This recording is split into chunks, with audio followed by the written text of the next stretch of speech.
Hello, my lovelies. Welcome and welcome back to my channel and happy hump day. While you are here, go ahead and like the video to support your girl and hit subscribe if you are feeling the vibe. Go ahead and hit the like button before you forget, because you know how some of y'all be doing. No, I'm just playing, but I appreciate all the support on my channel. Now, yesterday I did upload a video on my personal channel for those of you guys who are interested or who are already subscribed. It's a very transparent video. Those of you guys who already know, I went through a divorce and my ex-husband decided that he was not interested in being a father to our children since we're not together, and it affected my oldest the most. So I have a very transparent moment yesterday. It wasn't an organized video or anything like that because something happened, to my daughter in relation to her absent parent. So feel free to check that out. Again, very, very transparent. And that channel's for people who are interested in the content creator behind the content. And then weirdly, this was already planned, like to already have a TikTok compilation video of single motherhood. So I also uploaded a video on this channel called I Hate Being a Single Mom regarding motherhood, where we have the conversations about the obstacles being a single mom, etc. So also feel free to check that out on my videos.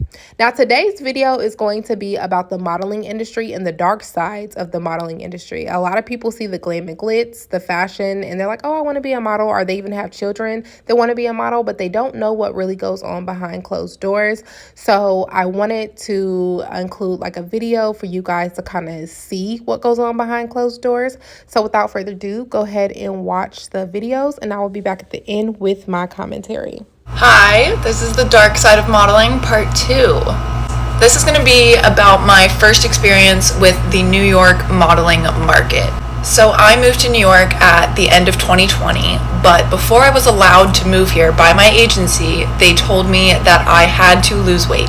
They told me that if I moved to New York before being the right measurements, I would not be submitted for castings, I would not be submitted for any jobs. Basically, I would not be given the opportunity to make any money or work. This is what I looked like when they told me to lose half an inch around my hips by the end of the week, which is equivalent to about 5 to 10 pounds. And losing that much weight in the span of 1 week is really not healthy when you're already this underweight. This was them refusing to get me any work until I lost that weight. And once again, they had me on a 1,200 calorie diet and really encouraged disordered eating behavior. And this is what I looked like when I was finally allowed to move to New York. That just makes me really sad. I was clearly very unwell, and I was being encouraged to keep going. Thankfully, I'm no longer working with those agents, and I'm now with an agency who's very supportive of my health. But that was my first experience with the New York agencies and market. Modeling can seem like a very glamorous job, but it also has a lot of downsides. For example, you need to invest in very expensive photo shoots to build up your portfolio. And this is not only in the beginning of your career. You also need to update your portfolio with these expensive photo shoots pretty periodically. Modeling jobs can often have long hours, and if you are tired, your face cannot reflect that. Your income can be incredibly unpredictable. 1 month you can be making thousands and thousands of dollars, and the next month you may have no work at all. A lot of modeling jobs are cast very last minute, so you're not going to know what work you have the next month until it comes up. A lot of models work for free in the beginning, and this can be months to even years before you get booked for those really high-paying jobs. There's a lot of misinformation and lack of information in the modeling industry, and as a result, a lot of models can get taken advantage of. In an attempt to exploit models and their desire to make it in the industry, a lot of companies can ask models to sell tickets for them or even charge models money to work. It's also easy to get taken advantage of physically by creepy photographers, because there are a lot of them. As a young person, you tell yourself this is just part of what the industry is. Paul was a model when he says he crossed paths with Jeffries, Smith, and Jacobson in 2011.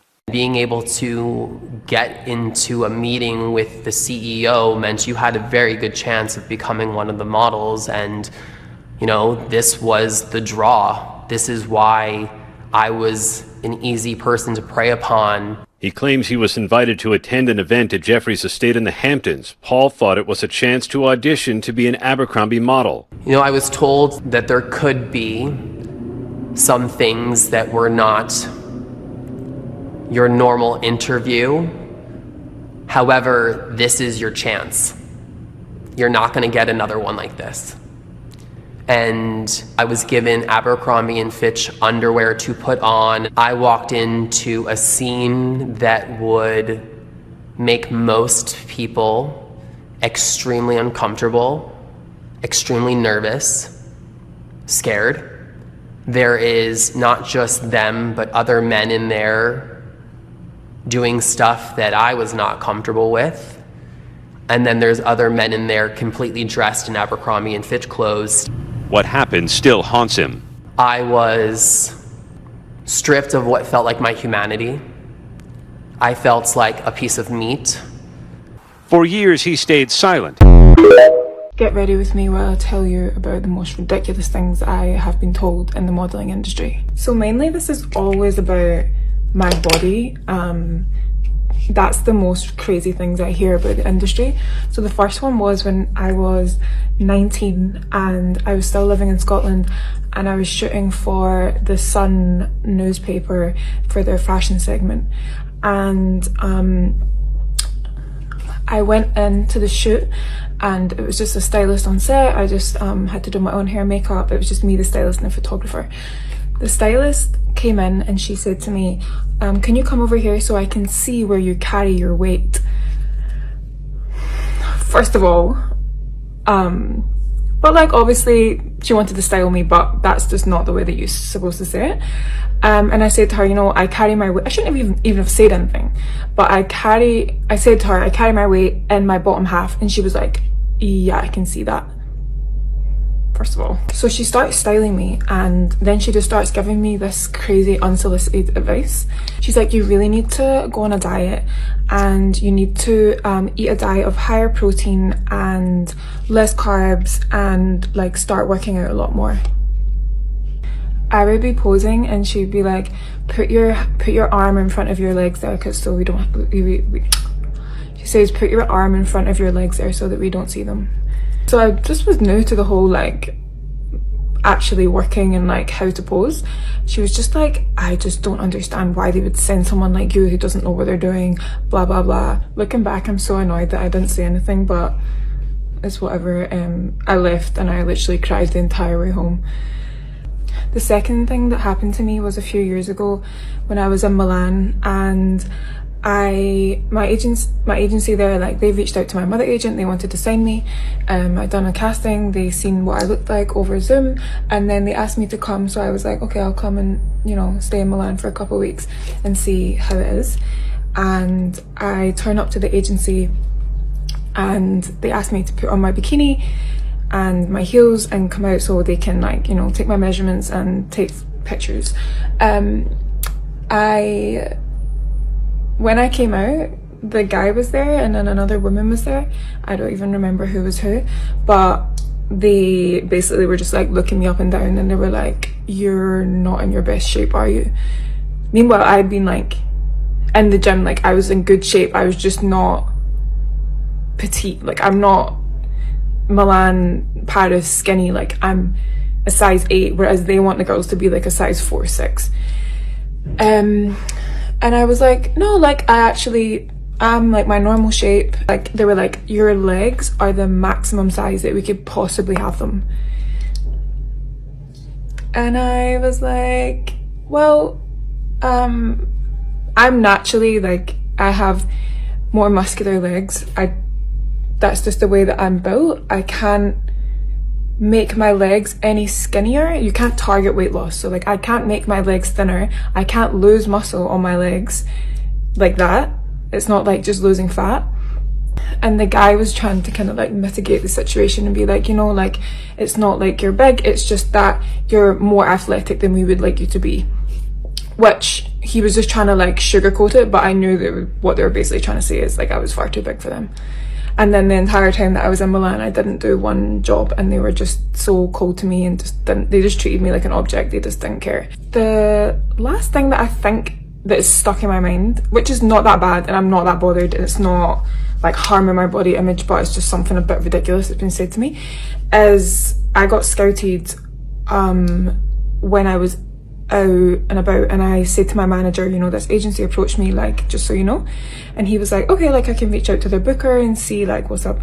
And then he sent over all my images, sent over everything to the head booker for the women's department, and he was like, oh my god, like love her, can you send over like all of her measurements, everything like that. And he was like, what's her height?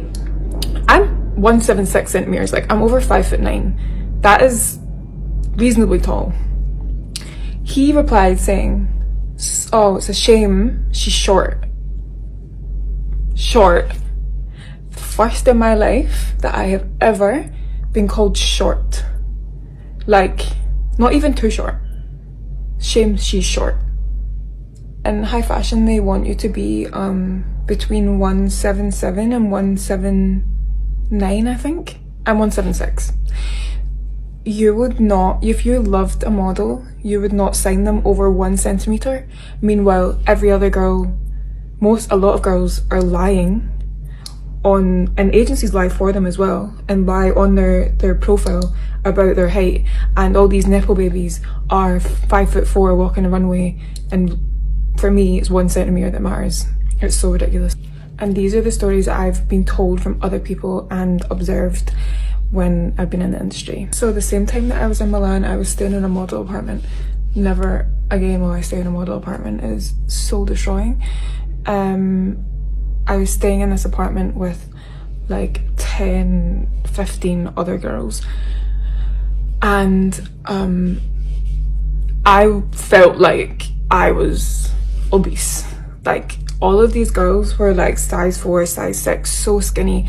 I was staying in a room with this girl, and she was 19 years old, and she was about 6 foot tall, and she honestly looked about 40 years old because of how much she'd aged herself by malnutrition.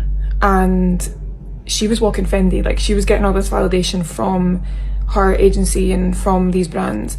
And I could see every single bone down her spine. I could see the bones in her bum.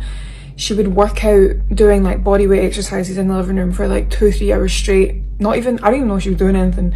Like, she was just kind of moving for the sake of it. She didn't even have like correct form. It was just like a crazy mental routine that she had to put herself through. And she had brought these scales to weigh all of her food, and she would weigh out everything. Like, she would weigh out like strawberries, she would weigh out, you know, like if she was putting like something on a cracker, she would weigh it out, and then like if she put too much, she would like scrape some off the cracker and like put it back in the jar. And the agencies don't care. The agencies will say something to you no matter how thin you are, like you can always be thinner. That's why it's so crazy to try and match up to agency expectations, because they're never good enough. Like, you never feel like you're good enough when you're working with these sort of agencies. The skinniest girl could go in and they'll still have something to say. I'm also friends with this girl, and she goes to Milan as well, and she is tiny, and they still say something to her when she walks into that agency. She told me that when she was in Milan, she was staying with other girls, and one of the girls gave her advice on how to lose weight, and it was to soak cotton balls in fresh orange juice and eat them. And the orange juice will obviously make them go down better, and the cotton balls will keep you full. So recently I was at a job the other day, and I was speaking to this girl that I was working with, and she is a size 6 and I'm a size 8. She's a size 6, she's smaller than me. She's also like a little bit shorter than me, like she's more petite. And she just started modelling last year, and she worked on a job, and there was another model there who was a size 4, and they would refer to this girl as the curve model. They wouldn't refer to her as her name. They would only ask, where's the curve model? And the craziest part is that they were wearing the same size of clothes. They were just pinning them, and they just had different bodies, but they were wearing the exact same size, and the clothing store didn't even make a size 4. Honestly, like, that is everything I can kind of think of. There's definitely been more, especially like what I've been told, but modeling is not for the weak. This is a story of a top model who went missing and was found homeless and disoriented in the streets of Brazil. Eloa Fonte is from Brazil. She was born in 1994, and she could see she is freaking beautiful, and she was only 19 when she started modeling. She rose to the top in the fashion industry really quickly. She walked for Armani, Dolce & Gabbana, I mean, you name it, she was on the top. Only about a year into her modeling, she met her boyfriend, Andre. She fell in love quickly, and only at the age of 20, she got pregnant and gave birth to her daughter. Although this might be a no-no in the industry, she still was able to rise up from her career. Her and Andre did get married, but only 2 years into the marriage, they got a divorce. In 2019, Eloa was reported missing by her friends in New York City, and actually a couple days later, she was found, but she was disoriented, didn't know how she got there, and she was half naked. Thank God police did find her, but a couple months later, she would go missing again for a year. A year into her going missing, she was found in the slums of Brazil, homeless, disoriented, and half naked again. And this was a picture of her when she was found, and in this bag, guess what she was holding? That bag, she was holding her entire modeling portfolio. She was holding onto it for dear life. So within those years, we find out that actually Eloa lost the custody of her daughter to Andre, and then Andre lost the custody, and now no one knows where the daughter is. She was adopted in the UK. In a now deleted Instagram post, she wrote back then that she was being also abused by Andre. There's pictures of her eyes black and blue. Eloa's family claimed that Andre was responsible for her mental health. He was her full-time manager for all modeling stuff and kept most of the money, and after losing the custody of the daughter, and whatever might have happened coming up to 2019 might have contributed to what happened to her. She's currently back in Brazil with her parents getting some help. Did the pressure of being perfect in the modern world also contribute, or was it just her relationship with Andre? The full story on my YouTube, but I really wish her luck. She's so beautiful and hope that she comes back to the modeling industry. The dark side of the modeling industry and why I got out.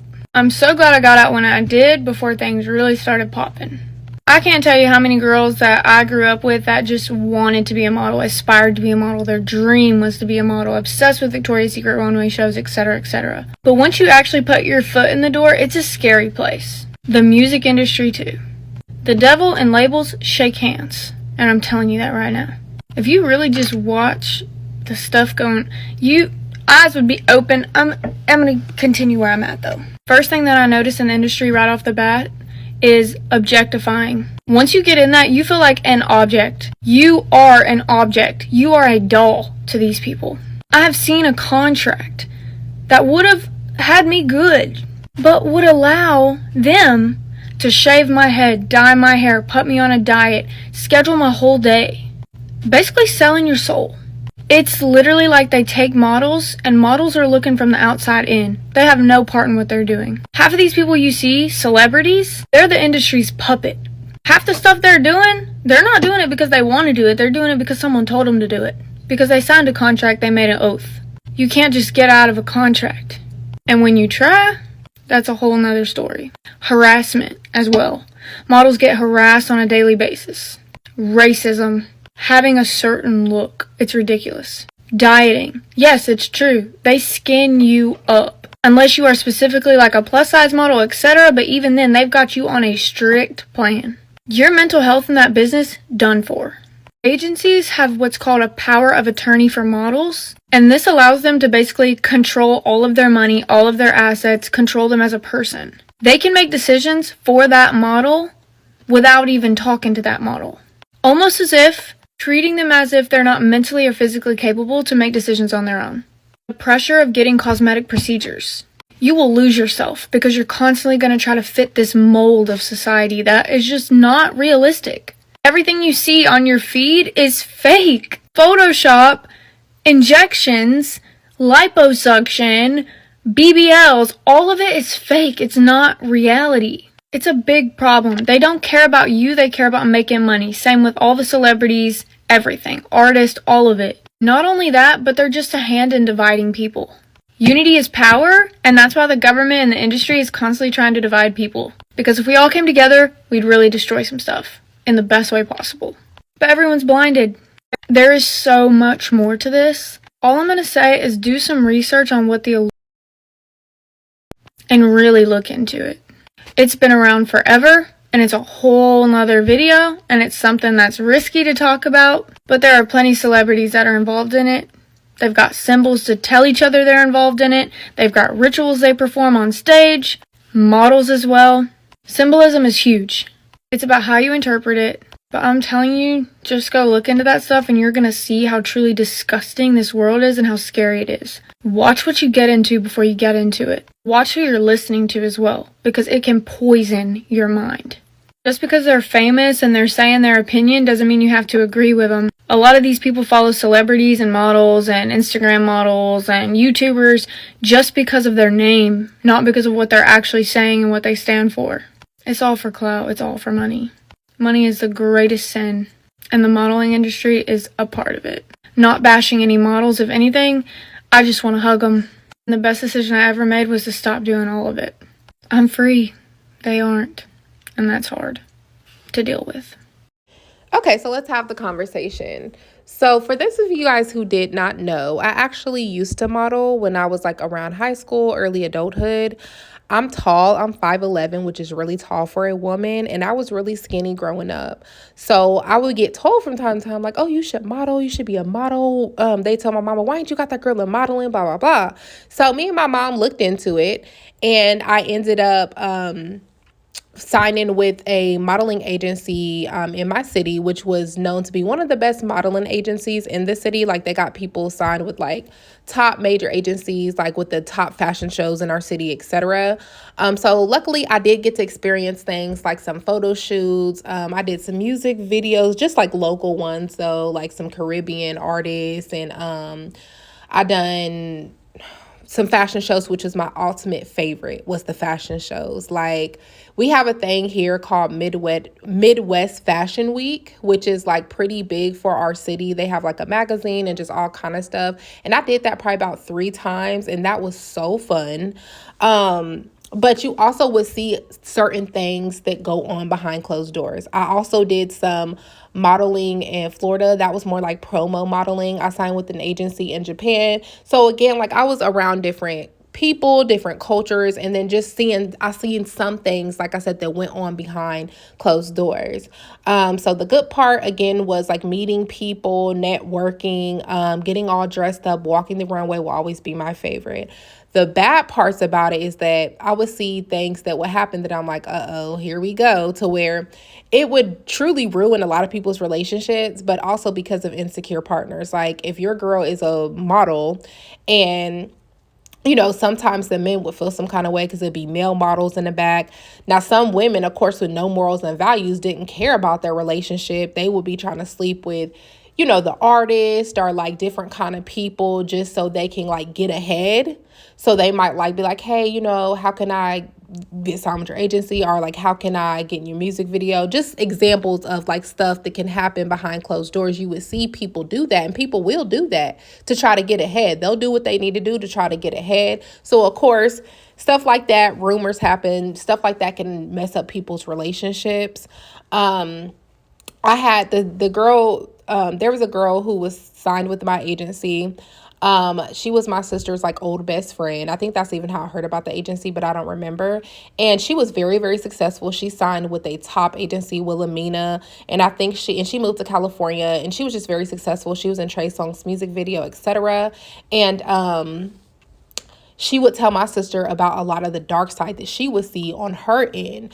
And she would see people doing all kind of substances like crazy, and just all kind of stuff, you know what I mean? Just dark stuff. So the stuff that people are saying in this video, coming from somebody that I know that was signed to Wilhelmina in California, been around like a lot of celebrities, etc., like that stuff is true. It's absolutely true. Another thing I want to talk about is the fees when it comes to modeling. It was so expensive. And if you're one of those people who did not come for money, it could be hard being in the modeling industry because, first of all, you don't get paid that much depending on what kind of modeling you're doing. If you're a high fashion model or even promo modeling, you get paid a little bit more. But when it comes to like photo shoots, sometimes even fashion shows, you might not even get paid that much. It really does depend on who you're modeling for, etc. So at any point in time, you have to be up and ready. Like, you could be doing something, like, let's say that you even at school, you could be at school in the middle of the day. If they call you and say, hey, we need you in California on Saturday,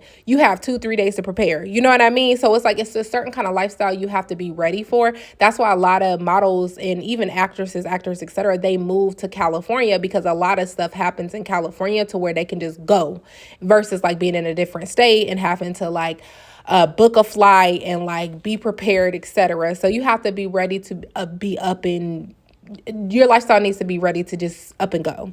And then the fees, like I remember going into the model agency and then they telling you like, okay, you need this amount of money for this and this and this and this and this, and this 600, 800, 1200, 14, 16. And it goes up and up and up, because they'll tell you to get started, this is what you need. And it's like a package, and it's like, you can't just, first of all, it's a lot of photos, and it's like certain photos, I forgot the name of it, but it's like you have to have certain kind of photos. You can't just have regular photos, and you have to pay for those photos, which can be expensive. So it's just a lot of stuff. It's a lot of stuff.